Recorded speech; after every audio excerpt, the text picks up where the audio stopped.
Oke, sebelumnya kita belajar mengenai sistem bilangan real. Nah, kemudian ini masuk pada operasi perhitungan. Nah, operasi perhitungan ini nantilah yang dijadikan sebagai dasar operasi dalam menyelesaikan suatu permasalahan matematika, terutama dalam buku kalkulus ini. Oke, langsung operasi perhitungan. Semisal kita mempunyai X, Y, dan Z yang mana adalah anggota bilangan real. Nah, ingat ya, X, Y, dan Z adalah anggota bilangan real. Anggota bilangan real yakni mulai dari minus tak hingga sampai tak terhingga. Maka akan berlaku hukum atau sifat pada operasi perhitungan bilangan tersebut.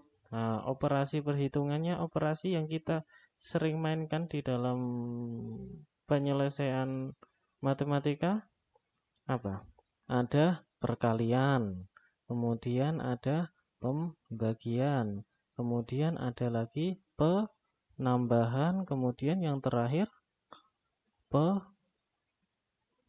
pengurangan. Oke. Nah, operasi matematika itu seperti ini.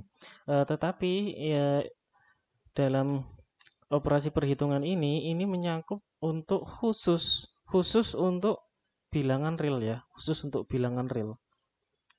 Oke, yang pertama ada hukum komutatif. Hukum komutatif itu disebut juga pertukaran. Nah, bahasa Indonesianya itu pertukaran. Dibagi menjadi dua, yang pertama ada penambahan. Nah, misal gini, X ya kan, X plus Y itu juga sama dengan Y plus X, ya kan? Coba kita masukkan X adalah anggota bilangan real semisal 3. Nah, Y-nya adalah anggota bilangan real semisal 2, ya kan? Maka hasilnya pun akan sama. Nah, 3 plus 2 sama dengan 5, ya kan? Y kita masukkan 2 plus X-nya kita masukkan 3. Maka hasilnya juga 5. Nah, jadi hukum komutatif ini dan ini itu pasti sama. Yang kedua adalah perkalian. Perkalian, contohnya X dikali Y itu juga sama dengan Y dikali X. X-nya 3 dikali 2, kemudian Y-nya 2 dikali 3, maka keduanya hasilnya pasti 6. Pasti sama ya. Nah, terus contoh yang kedua adalah hukum asosiatif atau disebut juga pengelompokan. Nah, ini juga dibagi menjadi dua, penambahan dan perkalian. Pengelompokan itu maksudnya bagaimana sih? Pengelompokan itu seperti ini. X plus Y, ya kan, kurung tutup plus Z itu sama dengan X plus kurung buka Y plus Z. Nah, seperti ini. Nah, ini dikelompokkan namanya. Namanya ini dikelompokkan. Begitu juga untuk perkalian. X Y, ya kan? Dikali Z. Oke, itu sama dengan X dikali Y Z. Nah, dikelompokkan. Ini maka hasilnya sama. Oke, yang ketiga adalah hukum distributif atau penyebaran. Penyebaran itu maksudnya gimana? Penjumlahan itu disebar. Yang pertama perkalian terhadap penambahan. Misal contoh X dikalikan Y plus Z itu sama halnya dengan X dikali Y plus X dikali Z. Nah, jadi ini disebar.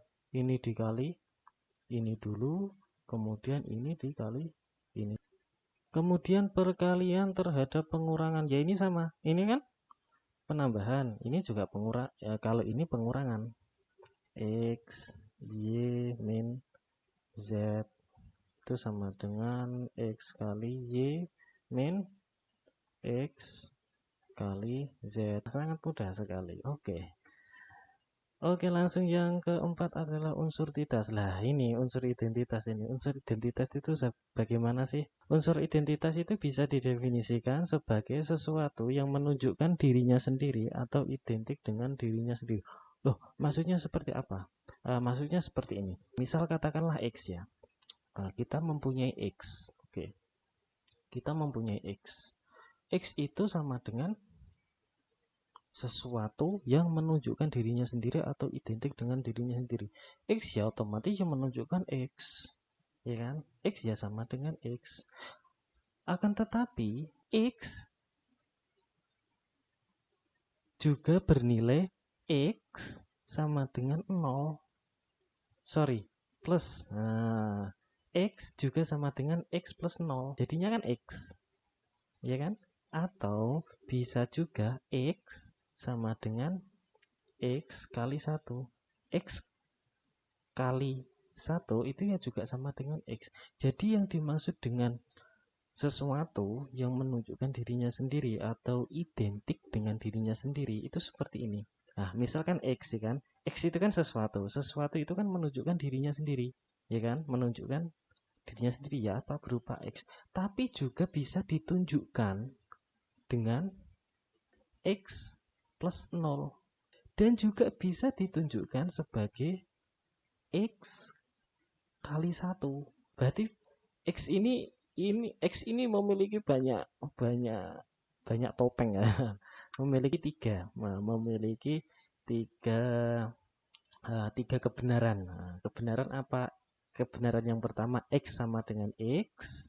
Kebenaran yang kedua adalah X sama dengan X plus 0. Dan kebenaran yang ketiga X sama dengan X kali 1. Itulah yang disebut dengan unsur identitas. Jadi perlu dihati-hati. Ini nanti unsur identitas ini nanti sering dipakai ini di dalam kalkulus. Nanti sering ini dipakai. Jadi perlu dihati-hati. Yang kelima adalah inverse. Inverse yang pertama. Jadi gini, setiap X mempunyai, setiap X ini ya, setiap X itu mempunyai bilangan aditif. Bilangan aditif. Aditif itu artinya penambahan. Berupa negatif. Min X dengan memenuhi syaratnya apa? Syaratnya harus 0. Jadi kan X ini kan. X memiliki bilangan aditif penambahan berupa apa? Berupa min X. Dan ini syaratnya itu harus 0. Gitu maksudnya. Kalau min X memiliki bilangan aditif ya berupa apa? Ya berupa positif, ya kan? Berupa positif X, ya kan? Hasilnya 0. Yang poin kedua, setiap bilangan X selain 0. X ini maksudnya anggota bilangan real ya, anggota bilangan real. Selain 0, ini perlu dihati-hati, selain 0 ya, selain 0 mempunyai balikan perkalian atau ditulis X minus 1 yang memenuhi nilai 1. Misalkan gini, X itu memiliki inverse. Nah, inverse memiliki inverse berupa X pangkat min 1 yang memenuhi nilai 1. Logikanya seperti ini. X ketika dikalikan dengan inverse itu pasti menghasilkan nilai 1.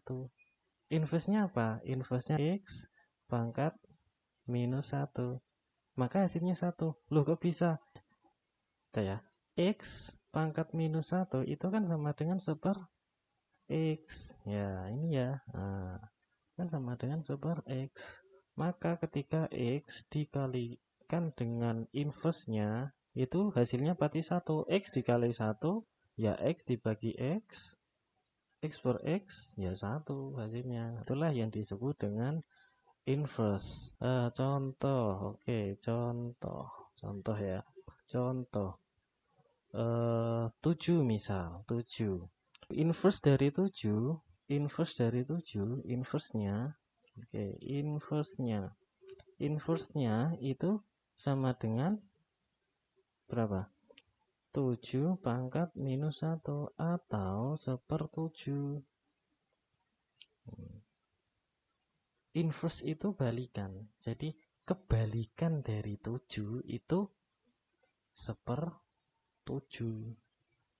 Kalau min 7, kalau min 7, kalau min 7, kalau min 7, kalau min 7 itu lawan. Ya, 7 lawannya itu minus 7.